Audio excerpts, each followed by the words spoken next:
Hey guys what's up, मेरा नाम है संदेश गर्ग। आप लोग देख रहे हैं यूपीएससी संदेश यूट्यूब चैनल। चलिए आज हम डिस्कस करेंगे इलेक्शन कमीशन के बारे में, जो कि एक कॉन्स्टिट्यूशनल बॉडी है और सभी कॉम्पिटिटिव एग्जाम्स के लिए बहुत इंपॉर्टेंट है। स्पेशली यूपीएससी प्रीलिम्स जो अभी 4 अक्टूबर 2020 को होने वाला है, उसके लिए ये सीरीज़ आपको बहुत मदद करेगी। चलिए हम स्टार्ट करते हैं। सबसे पहले जान लेते हैं थोड़ा सा मेरे बारे में। My name is Sandesh Garg. I am a structural engineer, I am a civil engineer, I am a French language expert. I got a merit certificate from CBSE. I am also a motivational speaker. तो मैं आपको साथ साथ समय समय पर motivation भी देता रहूँगा, मोटिवेट भी करता रहूँगा। चलिए इलेक्शन कमीशन के बारे में हम स्टार्ट करते हैं। इंट्रोडक्शन यहाँ पर आप देख रहे हैं। इलेक्शन कमीशन एक परमानेंट बॉडी है। इंट्रोडक्शन में मैंने वही पॉइंट्स डाले हैं जो आपके एग्जाम के पर्सपेक्टिव से बहुत ही ज़्यादा इंपॉर्टेंट है। एग्जाम के पर्सपेक्टिव से इंपॉर्टेंट मतलब एमसीक्यूज़ के अंदर आपको ऐसे ऑप्शन मिलेंगे जो बहुत ही कंफ्यूजिंग होंगे और आप उन ऑप्शंस को देख के बहुत ही ज़्यादा कंफ्यूज हो जाएंगे। जैसे पहला पॉइंट कह रहा है यहाँ पर, इलेक्शन कमीशन एक परमानेंट बॉडी है। इलेक्शन कमीशन परमानेंट बॉडी है। ऑप्शन के अंदर आपको मिलेगा it is a non permanent body. और अगर आपने पढ़ा नहीं है, ज़रा सा भी ध्यान नहीं दिया है, तो आप बिल्कुल कंफ्यूज हो जाएंगे और गलत टिक करके आ जाएंगे। दोस्तों यहाँ पर आपको याद रखना है, इलेक्शन कमीशन एक परमानेंट बॉडी है। परमानेंट बॉडी से मतलब है कि ये इसको ना तो रिमूव किया जा सकता है ना डिसॉल्व किया जा सकता है। परमानेंट बॉडी है ये एक इलेक्शन कमीशन। ऑप्शन आपको मिल सकता है एग्जाम के अंदर, election commission is a non permanent body और it is constituted for every 5 years. और आपको ऑप्शन इस तरीके से भी मिल सकता है कि election commission is constituted after every general election. तो ये सारे ही ऑप्शन आपको गलत टिक करने हैं। गलत है ये सारे ऑप्शन। इलेक्शन कमीशन एक परमानेंट बॉडी है और ये हमेशा ही रहती है। चलिए नेक्स्ट पॉइंट देखते हैं हम। It is independent body. Independent body से मतलब है कि इसकी जो पावर है, फंक्शंस हैं, वो इंडिपेंडेंट है, किसी पर डिपेंडेंट नहीं है ये बॉडी।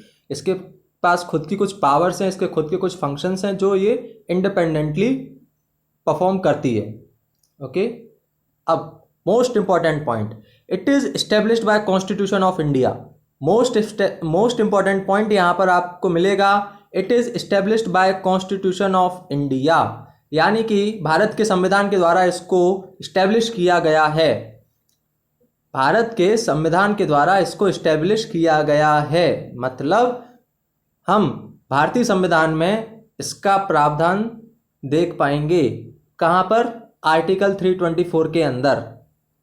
नेक्स्ट पॉइंट में आपको बताया भी गया है, आर्टिकल 324 इंडियन कॉन्स्टिट्यूशन में एक ऐसी बॉडी सेटअप करता है जो पार्लियामेंट यानी कि संसद, स्टेट लेजिस्लेचर्स यानी कि विधानसभा, अलग अलग राज्यों की विधानसभाएं, प्रेसिडेंट यानी राष्ट्रपति, वाइस प्रेसिडेंट यानी उपराष्ट्रपति, इन सभी के इलेक्शंस को कंट्रोल करेगी, डायरेक्ट करेगी। उस बॉडी को हम कहते हैं इलेक्शन कमीशन ऑफ इंडिया।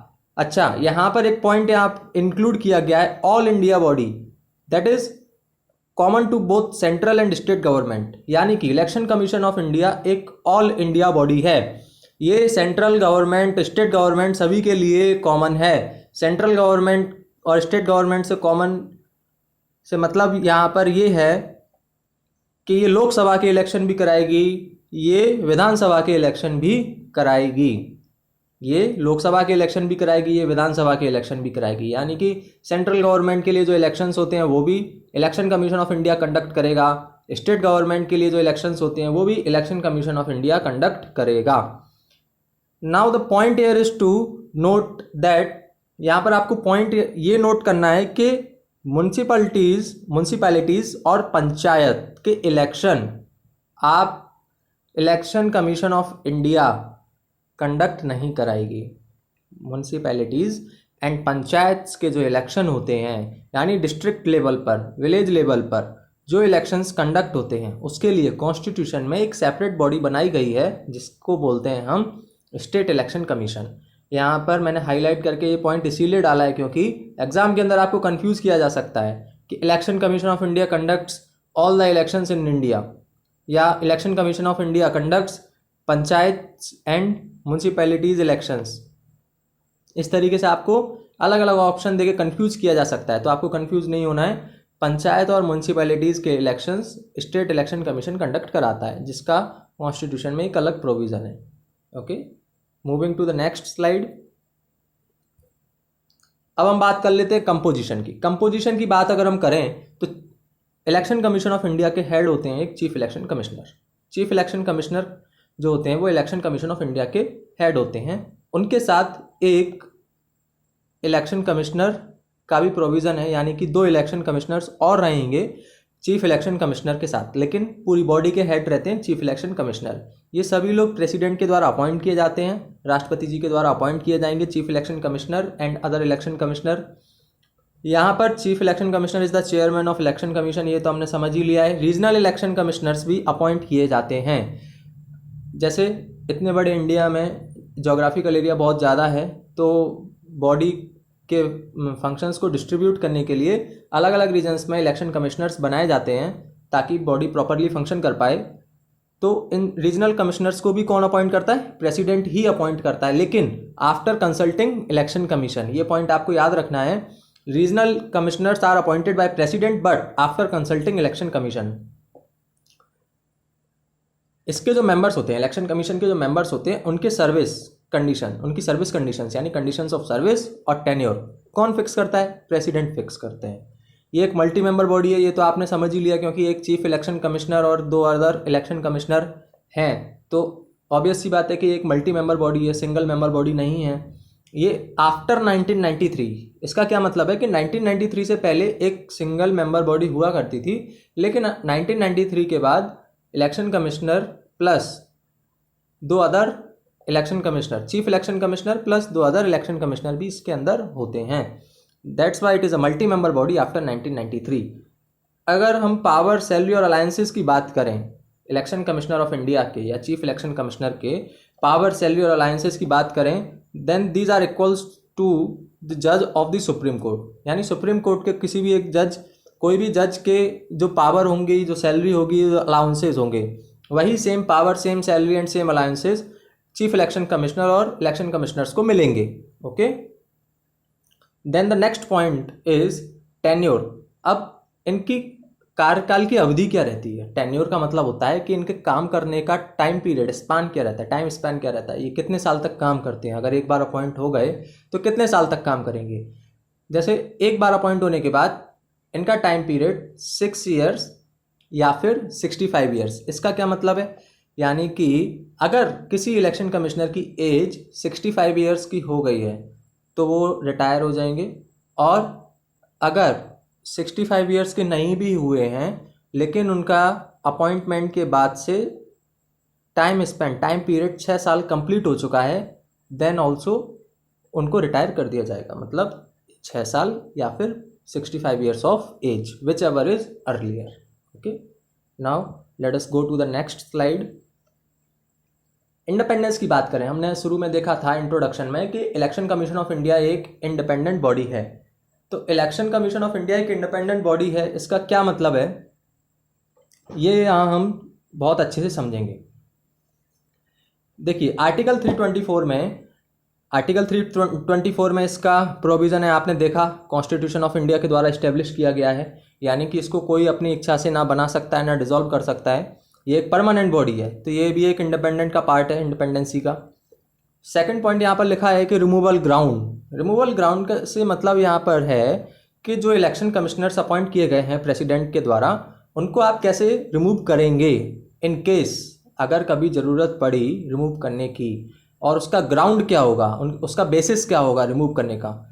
तो जैसे किसी सुप्रीम कोर्ट के जज को हटाया जाता है, रिमूव किया जाता है, वैसे ही चीफ इलेक्शन कमिश्नर या अदर इलेक्शन कमिश्नर्स को हटाया जाएगा। कैसे? Both the houses of parliament, यानी कि लोकसभा और राज्यसभा दोनों ही जगह आप स्पेशल मेजोरिटी के साथ एक रेजोल्यूशन पास करेंगे on the basis of misbehaviour और इनकैपेसिटी। यानी किसी इलेक्शन कमिश्नर के मिसबिहेवियर या इनकैपेसिटी पर कोई सवाल खड़ा होता है, देन दोनों हाउसेज में, पार्लियामेंट के दोनों हाउसेज, लोकसभा या राज्यसभा, दोनों में ही एक रेजोल्यूशन पास किया जाएगा और फाइनली वो प्रेसिडेंट के द्वारा अप्रूव किया जाएगा। Then they are finally removed by president. यहाँ पर आपको पॉइंट बहुत ही ध्यान से ऑब्जर्व करना है कि फाइनली उनको रिमूव किसके द्वारा किया जाता है? प्रेसिडेंट के द्वारा ही किया जाता है। Then chief election commissioner does not work till the pleasure of president, मतलब प्रेसिडेंट ने उनको अपॉइंट तो किया था। आपने देखा कि president election commissioner, chief election commissioner और अदर इलेक्शन कमिश्नर्स को अपॉइंट तो करते हैं, लेकिन उनको अपनी मर्जी से हटा नहीं सकते। ठीक है, जब तक उनका टेन्योर पूरा नहीं हो जाता उनको हटाया नहीं जा सकता। या फिर आप इम्पीचमेंट की प्रोसेस जो हमने अभी देखी, जो किसी सुप्रीम कोर्ट के जज को जैसे हटाया जाता है इम्पीचमेंट से, वैसे ही इस इम्पीचमेंट की प्रोसेस से आप किसी इलेक्शन कमिश्नर को हटा सकते हैं। इंडिपेंडेंसी में अगर हम और पॉइंट्स देखें तो यहाँ पर लिखा हुआ है service conditions can't be varied, यानी कि इनकी सर्विस कंडीशंस को वेरी नहीं किया जाता। मतलब एक बार जब इन अपॉइंटमेंट के टाइम जो सर्विस कंडीशंस डिसाइड हो गई वही सर्विस कंडीशंस एट लास्ट तक रहेंगी। Okay, any other election commissioner और regional commissioner can't be removed except on the recommendation of chief election commissioner. इसका क्या मतलब है कि जो चीफ इलेक्शन कमिश्नर होते हैं उनको उनकी रिकमेंडेशन के बिना किसी दूसरे इलेक्शन कमिश्नर या रीजनल कमिश्नर को रिमूव नहीं किया जा सकता। किसी दूसरे इलेक्शन कमिश्नर या रीजनल कमिश्नर को रिमूव नहीं किया जा सकता accept on the recommendation of chief election commissioner. Okay, I hope आपको समझ में आ रहा होगा। अब हम नेक्स्ट स्लाइड पर चलते हैं। देखिए यहाँ पर कुछ फ्लॉज हमको देखने को मिलते हैं, यानी कि कुछ कमियां हैं जो हमको देखने को मिलती हैं इस बॉडी के अंदर या इस बॉडी को लेकर। वो कमियां क्या हैं, वो फ्लॉज क्या हैं? देखिए, no qualification parameters prescribed in the constitution, यानी कि कॉन्स्टिट्यूशन के अंदर ये कहीं नहीं लिखा गया है कि जो चीफ इलेक्शन कमिश्नर को अपॉइंट किया जाएगा उनकी एक लीगल क्वालिफिकेशन ये होनी चाहिए, उनकी एडमिनिस्ट्रेटिव क्वालिफिकेशंस ये होना चाहिए, या एक्सेट्रा एक्सेट्रा किसी भी तरीके की क्वालिफिकेशन का कोई भी डिस्क्राइब नहीं किया गया है। Okay, then no specified terms of member, यानी कि उनकी सर्विस कंडीशंस और उनकी टेन्योर को लेकर कोई स्पेसिफिकेशन नहीं दिया गया है कॉन्स्टिट्यूशन के अंदर। फिर थर्ड पॉइंट ये भी है कि एक बार जो व्यक्ति इलेक्शन कमिश्नर अपॉइंट हो गया और फिर उनके रिटायरमेंट के बाद वो गवर्नमेंट के द्वारा किसी और बॉडी में या कहीं और पर कहीं भी द्वारा रीअपॉइंट किए जा सकते हैं, यानी they are not debarred from further appointment by the government. So you can understand यहाँ पर ये एक फ्लॉ है कि किसी भी व्यक्ति को रीअपॉइंटमेंट के लिए प्रेशराइज या किसी भी तरीके से मॉडिफाई किया जा सकता है, तो उनके रीअपॉइंटमेंट की भी बात यहाँ पर रखी गई है और गवर्नमेंट उनको फर्दर कहीं पे भी अपॉइंट कर सकती है। अब देख लेते हैं पावर और फंक्शंस की बात क्या है, इलेक्शन कमिश्नर के पावर क्या हैं या इलेक्शन कमीशन ऑफ इंडिया की फंक्शंस क्या हैं। देखिए, अगर इसको ब्रॉडली कैटेगराइज किया जाए तो यहाँ पर पावर एंड फंक्शन आपको 3 कैटेगरीज में देखने को मिलेंगे। एक तो होता है एडमिनिस्ट्रेटिव, एक advisory and then third one is judicial. यानी एडमिनिस्ट्रेटिव पावर्स होंगी, कुछ एडवाइजरी पावर्स होंगी, कुछ जुडिशियल पावर्स होंगी। हम वन बाय वन सभी को देखेंगे। देखिए, पहला पॉइंट यहाँ पर लिखा हुआ है to determine the territorial areas of the constituencies. आपने देखा होगा, आप जहाँ भी रहते हैं वहाँ एक विधानसभा क्षेत्र होगा, लोकसभा क्षेत्र होगा, लोकसभा क्षेत्र से सांसद चुन के जाते हैं, विधानसभा क्षेत्र से विधायक चुन के आते हैं। आप जिस एरिया में रहते होंगे वहाँ कोई ना कोई विधानसभा क्षेत्र और लोकसभा क्षेत्र लगता ही होगा। तो ये डिटरमाइन कौन करता है? इस क्षेत्र को, इस एरिया को, टेरिटोरियल एरिया को, कॉन्स्टिट्यूएंसी जो भी है उसके एरिया को डिटरमाइन कौन करता है? उसके एरिया को डिटरमाइन करा जाता है इलेक्शन कमीशन ऑफ इंडिया के द्वारा, और उसके लिए भी एक कमीशन सेट किया जाता है जिसको हम डिलिमिटेशन कमीशन बोलते हैं। वो हम अगली सीरीज़ में देखेंगे कि डिलिमिटेशन कमीशन क्या होता है, कैसे सेट किया जाता है, वो भी बहुत ही इंपॉर्टेंट है। बट आप अभी यहाँ ये समझ लीजिए कि टेरिटोरियल एरियाज़ को, कॉन्स्टिट्यूएंसीज के टेरिटोरियल एरियाज़ को सेटअप या डिटरमाइन करने के लिए एक डिलिमिटेशन कमीशन बनाया जाता है by the election commission of India, और वो ही अलग अलग विधानसभा लोकसभा क्षेत्र के एरिया को डिटरमाइन करता है। Now the second point is electoral roll revision and eligible voters registration. Electoral roll revision का मतलब है कि इलेक्टोरल रोल रिवीजन मतलब जैसे कई जगह कुछ लोग आ जाते हैं कहीं से माइग्रेट करके कोई नए लोग वहाँ पर आ गए, रहने लगे, कुछ परमानेंट रेजिडेंट हो गए वहाँ के, और कुछ ऐसे लोग भी होते हैं, कुछ ऐसे वोटर्स भी इंक्लूड होते हैं जो अभी रिसेंटली जिन्होंने 18 ईयर्स ऑफ एज कंप्लीट की है, तो वो भी एलिजिबल वोटर्स में काउंट होते हैं। तो इन सभी की लिस्ट को, इन सभी वोटर्स की लिस्ट को रिवाइज करना और उनका रजिस्ट्रेशन करना, ये सारा का सारा काम इलेक्शन कमीशन ऑफ इंडिया का होता है। इलेक्शन शेड्यूल्स एंड डेट्स, यानी कि इलेक्शन कब होने हैं और उनका शेड्यूल क्या रहेगा, कितने स्टेजेस में होंगे। आपने देखा होगा जब भी इलेक्शंस होते हैं तो कहा जाता है कि इस डेट से लेकर इस डेट तक पहली स्टेज के चुनाव होंगे, फिर अलग अलग स्टेजेस रहती हैं, अलग अलग डेट्स रहती हैं, और सभी कैंडिडेट्स अपने नॉमिनेशन पेपर्स फाइल करते हैं इलेक्शन लड़ने के लिए, इलेक्शन कॉन्टेस्टिंग के लिए। तो इन सभी चीज़ों को स्क्रूटनाइज करने का काम इलेक्शन कमीशन ऑफ इंडिया का रहता है। Election symbols allocation and recognisation of political parties, यानी कि आपने देखा है कि अलग अलग पार्टीज़ के अपने अपने चुनाव चिन्ह रहते हैं, इलेक्शन सिंबल्स रहते हैं, और उनको एक रिकॉग्निशन, यानी कि उनको इलेक्शन कमीशन ऑफ इंडिया के द्वारा रिकॉग्नाइज़ किया जाता है कि हाँ ये सच में एक पार्टी है, उसको सच में रिकॉग्नाइज़ किया जाता है, उसको एक चुनाव चिन्ह प्रोवाइड किया जाता है by the election commission of India. ये भी एक फंक्शन है इस बॉडी का। Then the next point is really important, to act as a court for settling disputes in matter relating to allocation of election symbols and recognition of parties, यानी कि चुनाव चिन्ह से अगर कोई विवाद खड़ा हो रहा है, चुनाव चिन्ह को लेकर अगर कोई डिस्प्यूट अराइज हो रहा है, then election commission of India as a court act करेगा। हमने ऊपर कैटेगरी, ब्रॉड कैटेगरीज में पढ़ा था जुडिशियल पावर्स। देन यहाँ पर आप लिंक कर सकते हैं कि ये इसकी जुडिशियल पावर है to act as a court, यानी कि ये कोर्ट की तरह काम करेगा फॉर सेटलिंग द डिस्प्यूट्स, है ना, किन मैटर्स में, इलेक्शन सिंबल्स और रिकॉग्निशन टू पार्टीज़ के मैटर्स में जो भी डिस्प्यूट होगा उसको सेटल करने के लिए ये कोर्ट की तरह काम करेगा। To determine and prepare code of conduct and roster, यानी कि कोड ऑफ कंडक्ट डिटरमाइन करना, रोस्टर डिटरमाइन करना, रोस्टर प्रिपेयर करना। आप देखते हैं कि इलेक्शन के टाइम, चुनाव के टाइम अलग अलग पार्टीज अपना प्रचार करती हैं, पब्लिसिटी करती हैं अलग अलग तरीके से। उन सभी को एक कह सकते हैं गाइडलाइन देना, उनके लिए एक रूल्स को प्रिपेयर करना, उनका रोस्टर तैयार करना, इन सभी का काम, ये सभी सारे काम होते हैं इलेक्शन कमीशन ऑफ इंडिया के। To advise president and governor on the matter relating to the disqualification of the members of parliament and members of state legislature. तो यहाँ पर आप देख सकते हैं कि प्रेसिडेंट और गवर्नर को एडवाइजरी फंक्शन भी दे रहा है, इलेक्शन कमीशन ऑफ इंडिया, यानी कि जो भी मेंबर्स ऑफ पार्लियामेंट और मेंबर्स ऑफ स्टेट लेजिस्लेचर की डिस्क्वालिफिकेशन से रिलेटेड जो भी मैटर्स हैं उनको, उन मैटर्स पे एडवाइस करना, प्रेसिडेंट और गवर्नर को एडवाइस करना इलेक्शन कमीशन ऑफ इंडिया का काम होता है। To advise president whether elections can be held और not in state under president rule, यानी किसी प्रेसिडेंट रूल में अगर कोई स्टेट है तो वहाँ पर इलेक्शंस हो सकते हैं या नहीं हो सकते, इसको एडवाइज़ करने का काम, इसके लिए भी एडवाइजरी कौन देगा, इलेक्शन कमीशन ऑफ इंडिया देगा प्रेसिडेंट को। फिर इलेक्शन करवाने के लिए जो भी मशीनरी रिक्वायर्ड है उसको सुपरवाइज करना है, उसके सुपरविज़न का काम भी इलेक्शन कमीशन ऑफ इंडिया का रहता है।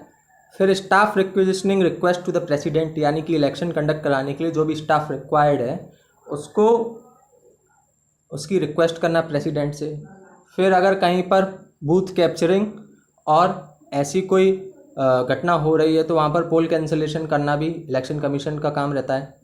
देन पॉलिटिकल पार्टीज़ को रजिस्ट्रेशन करना, उनको स्टेटस ग्रांट करना। Then decision of the commission can be challenged in the supreme court and the high court, यानी कि सुप्रीम कोर्ट और हाई कोर्ट में इलेक्शन कमीशन ऑफ इंडिया के डिसीजन को चैलेंज किया जा सकता है। अब ये पॉइंट मैंने यहाँ पर इसीलिए इंक्लूड किया है कि ये पॉइंट आपको किसी बुक में नहीं मिलेगा, मतलब आप जो भी पॉलिटिकली बुक पढ़ते होंगे उसमें शायद ना भी मिले, क्योंकि और ये पॉइंट बहुत ही इंपॉर्टेंट है क्योंकि पिछले साल 2019 यूपीएससी प्रीलिम्स में एक क्वेश्चन आया था, वहाँ पर ये पॉइंट डाला गया था। Decision of the election commission of India can not be challenged in the supreme court और हाई कोर्ट, बट वो ऑप्शन गलत था। तो इसीलिए आपको पता होना चाहिए कि इलेक्शन कमीशन ऑफ इंडिया के डिसीजन को आप सुप्रीम कोर्ट या हाई कोर्ट में चैलेंज कर सकते हैं।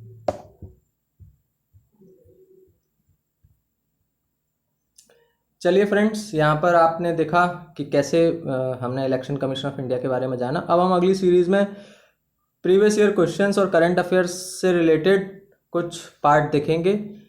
इस सीरीज़ के अगले पार्ट में हम देखेंगे इलेक्शन कमीशन से रिलेटेड पूछे गए प्रीवियस ईयर क्वेश्चन, और साथ ही इससे रिलेटेड पिछले 2 साल का करंट अफेयर भी कवर करेंगे।